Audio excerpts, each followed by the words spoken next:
This is Aaron Rice, your host for Maryland Climate Tech 2026. Glad that you made it this far in the presentation, and got a great friend of mine who's coming for his second year from Ivory Innovations. Chad, why don't you go ahead and introduce yourself? Let us know who you are, what you do, and where you do it. Great. Thanks, Aaron. Glad to be returning this year. So I'm VP of Programs and Strategy for Ivory Innovations. We're based in Salt Lake City, Utah, which is where I am in my house today. Um, and yeah, we're an academic center and operating foundation focused on catalyzing innovation and housing affordability. We do that in uh, a few different ways. So we do something called the Ivory Prize that maybe folks have heard of. It's an annual award that aims to recognize and support the most innovative solutions across like the startup world, nonprofit, public agency, anything that has the potential to positively impact housing affordability, we want to recognize. So we do that with the Ivory Prize. We do a national pitch competition for college and grad students called Hack a House. We publish research and policy toolkits, and we'll actually be launching a new cohort program for local policymakers in Utah that are trying to think about how to boost housing supply in their communities. And then on the operating foundation side, we put these ideas into practice and we build affordable housing throughout the Salt Lake City metro. So we just got started on the operating foundation side just a couple of years ago, thanks to the support of Call to Action, which is another family foundation philanthropy based in Utah. And we've delivered some 300 or so units thus far and have another 1,200 plus in our pipeline for the next few years. And yeah, as I mentioned, we started with the academic center, the Ivory Prize, the student programming. And now that we've added this actual development practice, this affordable housing development practice, we have what we think is like a really unique opportunity to implement on the ground the types of solutions that we see and that I'll maybe be talking about today.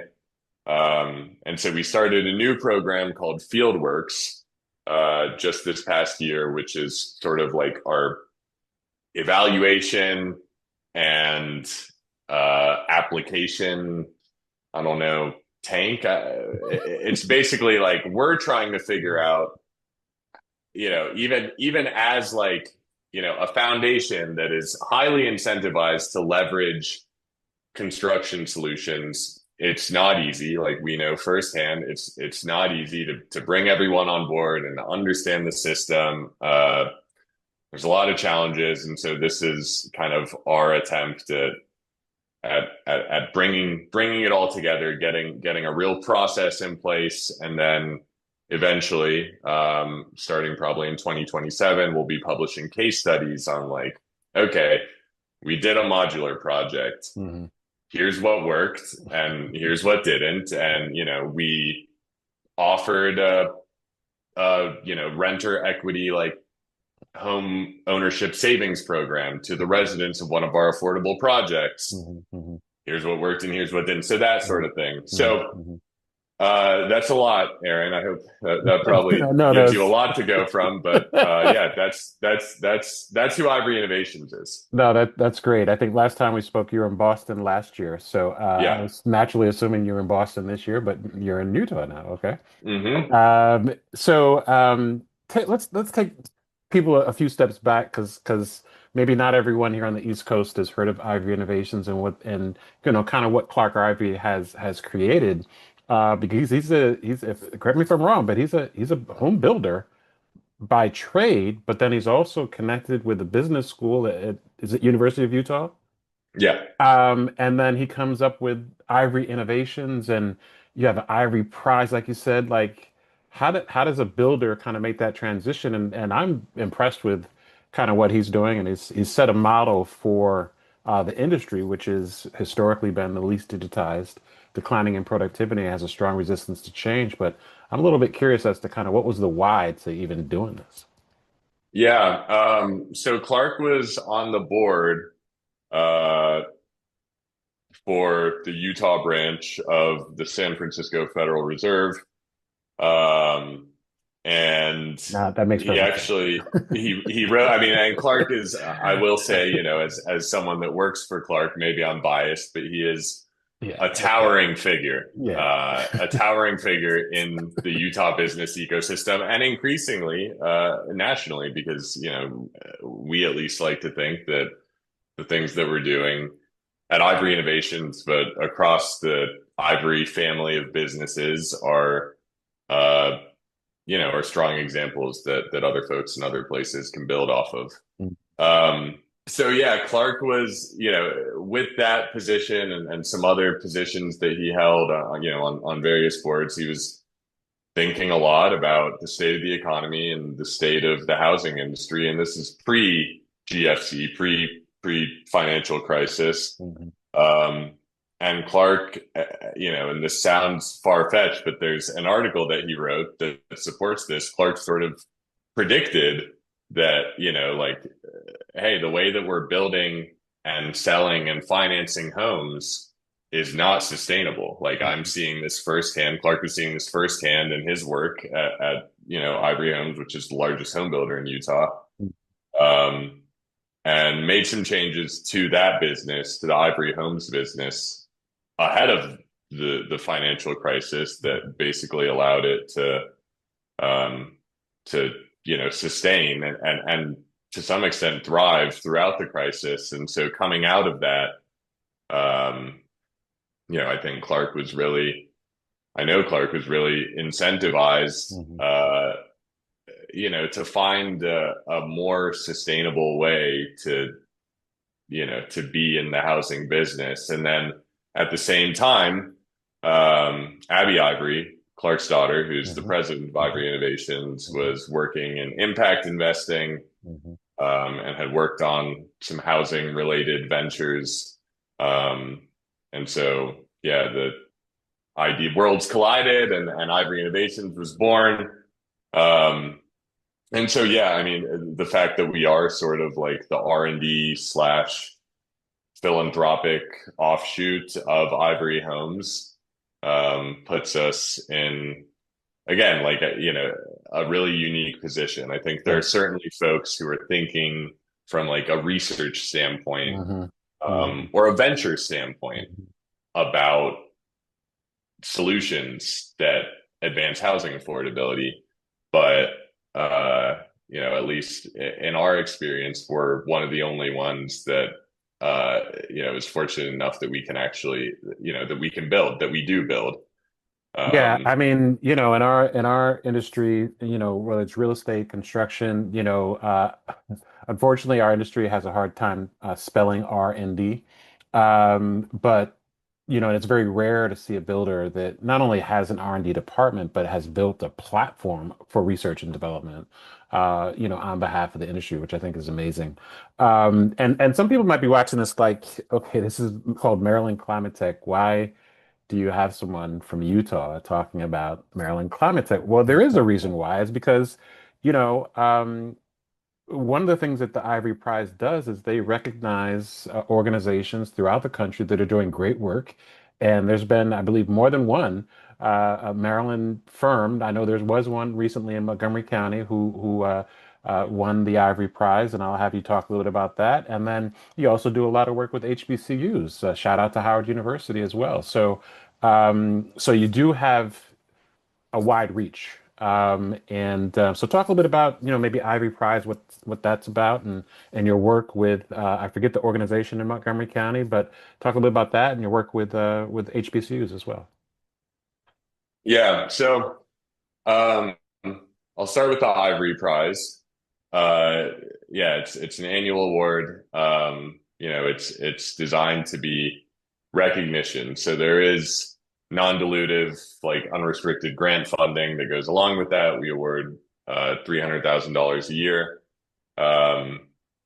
but it's not intended to be. I mean, there are other programs that people have maybe heard of, like the Housing Venture Lab, Turner out of Labs, and Turner Labs. yeah. Yeah, and they're, we partner closely with them. We're huge supporters of their work. What Mhm, we do with Ivory Prize is, slightly different from what mhm, they do. It's slightly mhm, different from the Housing Affordability Breakthrough Challenge, the mhm, Enterprise and Wells Fargo have done. mhm, This is, first and foremost, like Clark's vision for the Ivory Prize was to lift up the solutions that work so that they can be replicated or duplicated or simply adopted mhm, more widely. mhm, Um, so that's our goal. We do also offer some like accelerator-esque support. mhm, We have our student intern program at the University of Utah.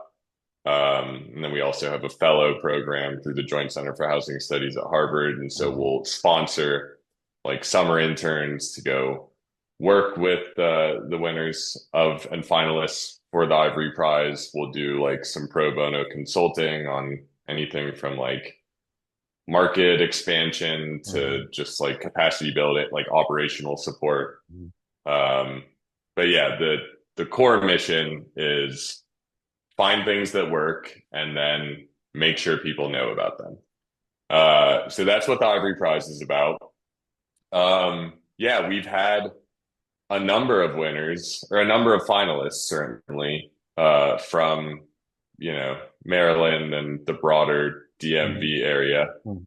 And I'll also mention, I'll talk a little bit about the Housing Production Fund from Montgomery County, Sure. but especially in the construction space, I mean, there is almost like 100% overlap with, the solutions that bring down costs and the solutions that have, an emissions or sustainability advantage. I mean, when you're on the construction side, when you're building more efficiently, it means that you're reducing material waste, you're reducing unnecessary transportation costs, and oftentimes you're using materials with less embedded carbon and lower long-term operational costs in terms of energy. So there's a ton of overlap there.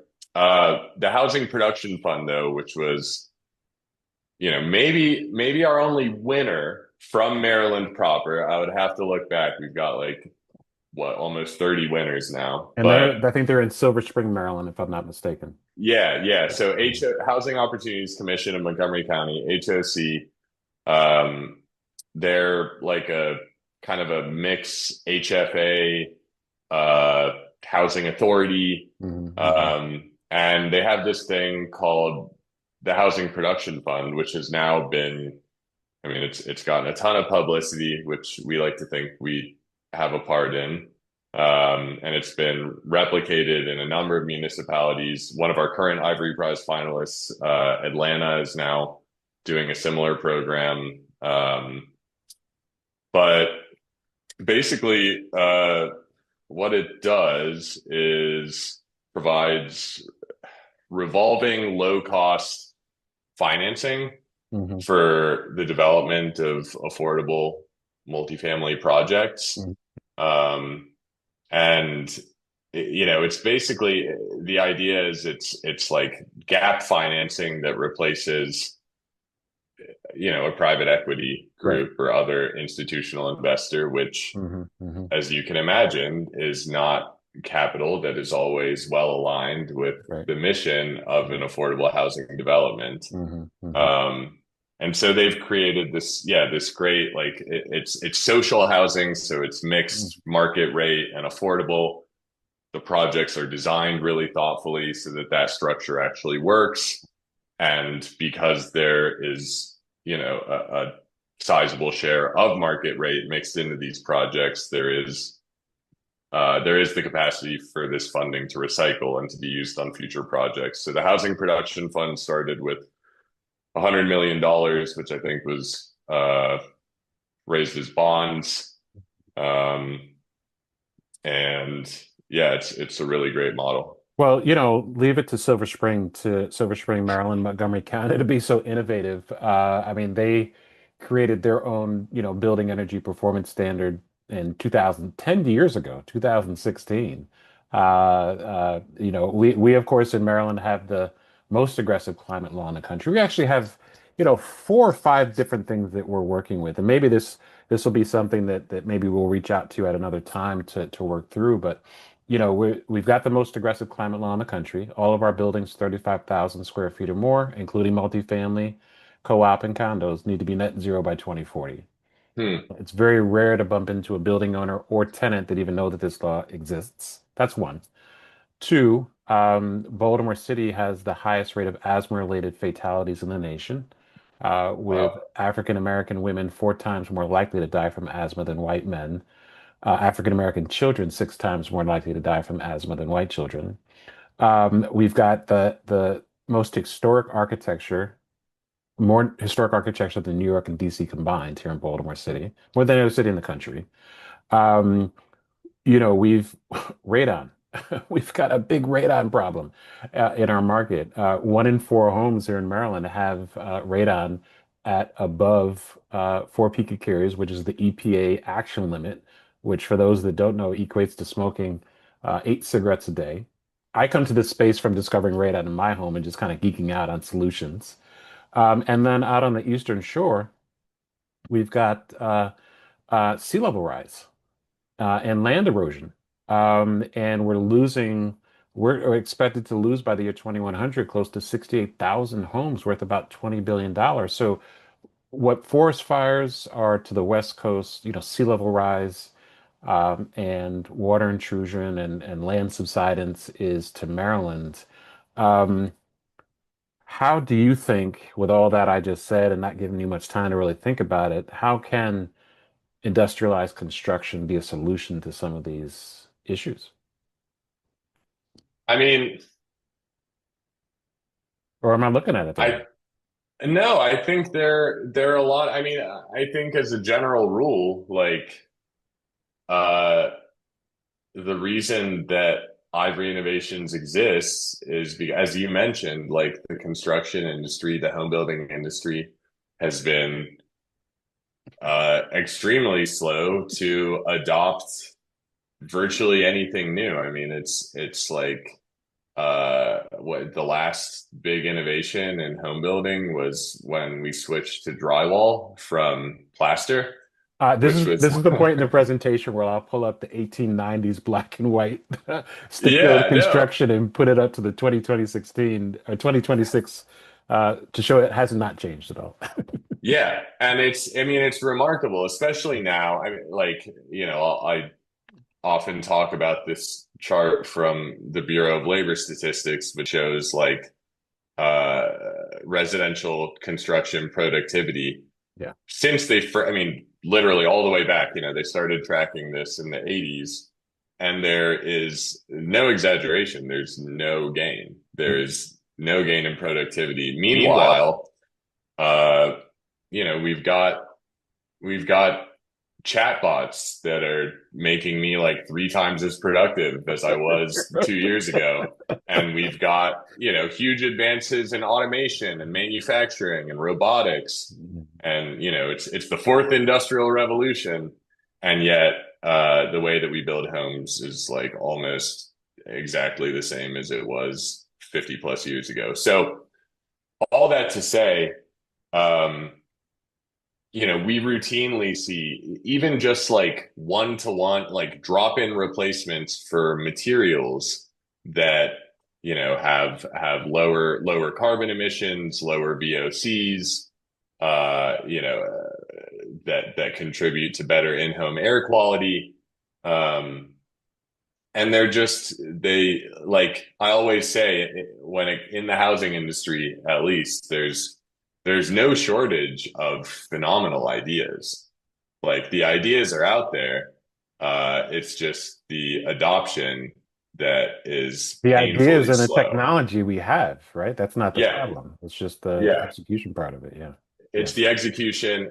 I mean, it's the execution and the adoption. And then the And so regulations and the the codes and and that all factors in.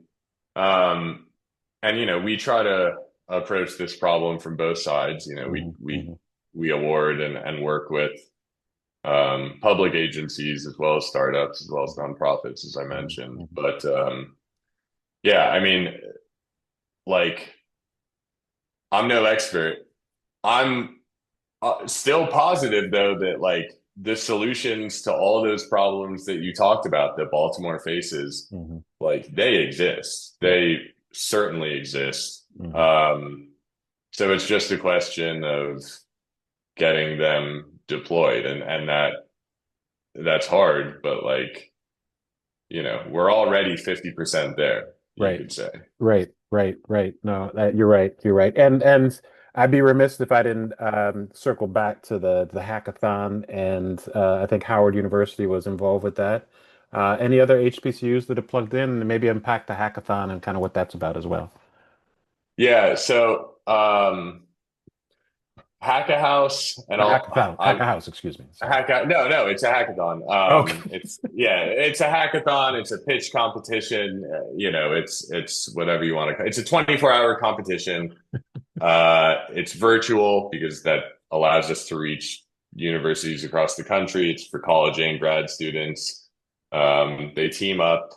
We release the prompts at noon on a Friday, and then they have to present them starting at usually like 10 a.m. on Saturday, and then we announce the winners shortly after noon on Saturday. So 24 hours. You know, they stay up all night, or late into the night. I certainly did. I did hackathon when I was a hack a house when I was a Typical grad student, student. right? Uh-huh. Yeah, and they come up with, you know, really cool, imaginative solutions um, to improve our nation's housing affordability crisis. Hmm. Howard was one of our partner schools, so we usually have like 5 or 6 partner schools each year that sort of Hmm. help us spread the word, Hmm. um, and you know, sort of underscore that this is a national competition. We don't want people to think that this is just some weird thing that we're doing out in Utah. Right. So we try to partner with schools all across the country, public universities, you know, private schools. We've got some Ivies. We've got a really good mix. Um, and that does revolve. We did have a lot of engagement and a lot of involvement from HBCUs, um, thanks to a program that the University of Utah was doing for a number of years. Because obviously Hack a House, or maybe not obviously, Hack a House started as an in-person thing at the University of Utah, Hmm. and then COVID happened, and we were like, well, this it's going to be virtual either way. We might as well, Right. you know, broaden the geographic scope, and so Hmm. that's actually what made it like a Hmm. national competition. Hmm. Hmm. Um, but yeah, I mean, we don't currently have an HBCU in our partner school list for next year, Okay. but Is there an opening? yeah, Really? yeah. Okay. I mean, Okay. well, I should probably yes, I'll say yes, because well, I should talk to Ian on our team who manages it, but I think he would be amenable. Well, He's always amenable to adding new schools in general. The list does grow each year. I know that Um, the architecture school at Morgan State University, shout out to the Bears, is very aggressive in innovation and using industrialized construction as a methodology as well. I'm involved with a few organizations there. So I'll make the introduction, and then Please. I will have done my job. We'll see where it goes from No, please do. Yeah, I just got, is it Christine? Oh, Christine At Long, yeah, yeah, yeah. Baltimore I Modular, BMOD, yeah. exactly. Yeah, I Right. just Okay. got the Oh, chance you're already to connected then. yeah, we she was in Boston. We did Right. ModX does these like knowledge exchanges on Yes. industrialized construction. And so she and I were both there and we got the chance to talk. And yeah, I mean, the work that that group is doing around, you know, using like, well, I mean, it's exactly what we're talking about. It's Yeah. like we know the problem, we know the solution, so we just have to we just have to make those two pieces coalesce, and we'll be on our way. And I Hey, know that she and whenever yeah. we have in one day, the people watching this won't see both videos in one day, but for me, where I sit, to have, Tucson, Arizona, Ryan Smith with ModX, and to have you, Chad, with Ivory Innovations out of Utah, and Baltimore coming up in this conversation is very exciting. And shouts out to Christine and Jennifer and the BMod crew and the collaboration that they're building. They invite me to their meetings, and so I'm listening in. I'm looking for that invitation when they start traveling. So the next time they go to Sweden or whatever, or Boston to tour a factory, I definitely want to go. But really excited that Baltimore's probably getting part of that love because it needs it for sure. So, um, what percentage of the homes that you're building in Utah are industrialized construction versus on-site stick built? Um, well, this year, I mean, last year it was zero.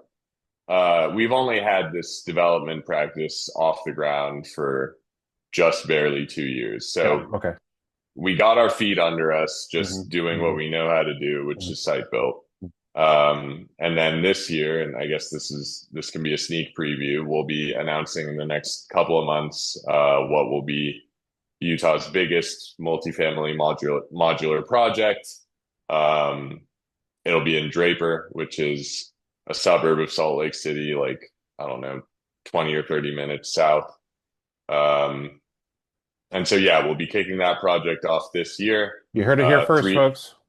you heard it here first, 300 or so units. Wow. Um, and then yeah, we're actually looking to figure out how to efficiently do our core product, at least in our current, our near-term pipeline, which is townhomes. Hmm. Um, and we've been in talks with a few different builders. Um, but yeah, we're trying to basically figure out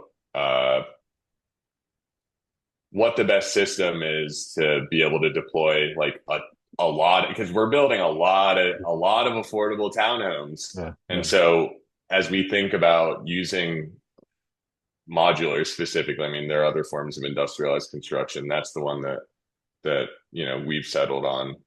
Um, as As we think opposed about to how to as opposed to so volumetric as opposed to panelized, or yeah. yeah. Yeah, as opposed to panelized, as opposed to I mean 3D printing is something Hmm. people talk a Hmm. lot about. Hmm. We're candidly less interested. We just don't know if it's a great fit Hmm. uh for our market. Hmm. But yeah, as opposed to panelized, yeah, we just think that volumetric modular, I mean, Is at a that high level, is that go because ahead. it's coming to the site like 85% complete, or are there different reasons for that?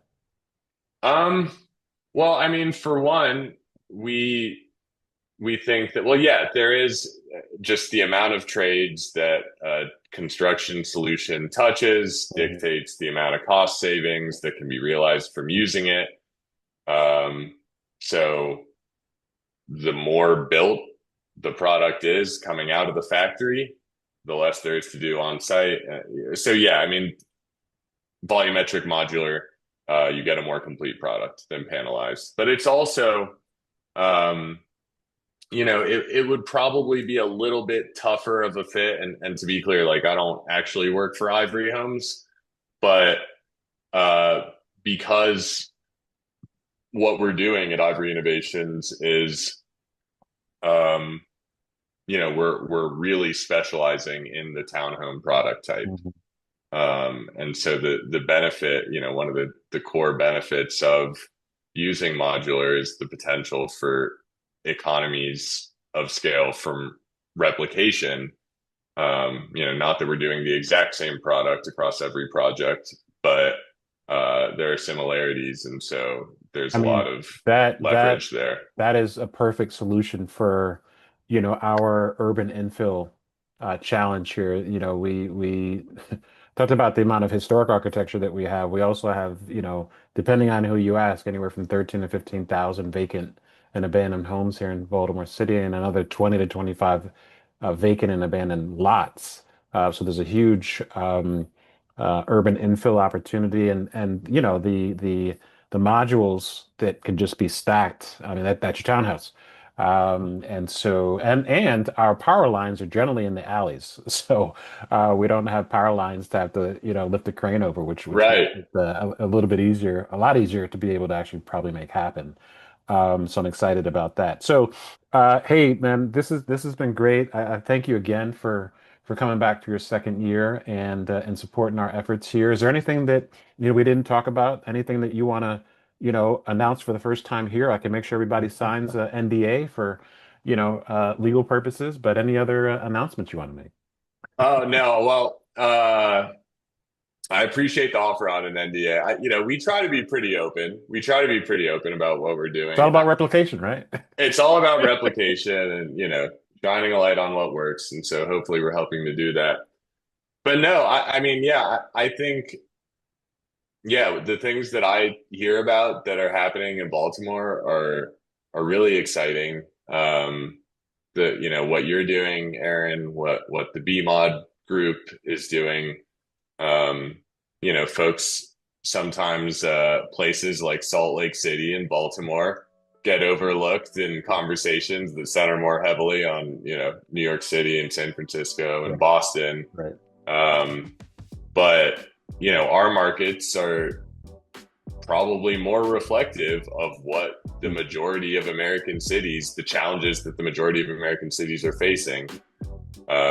So yeah, I'm a big supporter of what you guys are doing, and yeah, hopefully we can find more opportunities to work together in the future.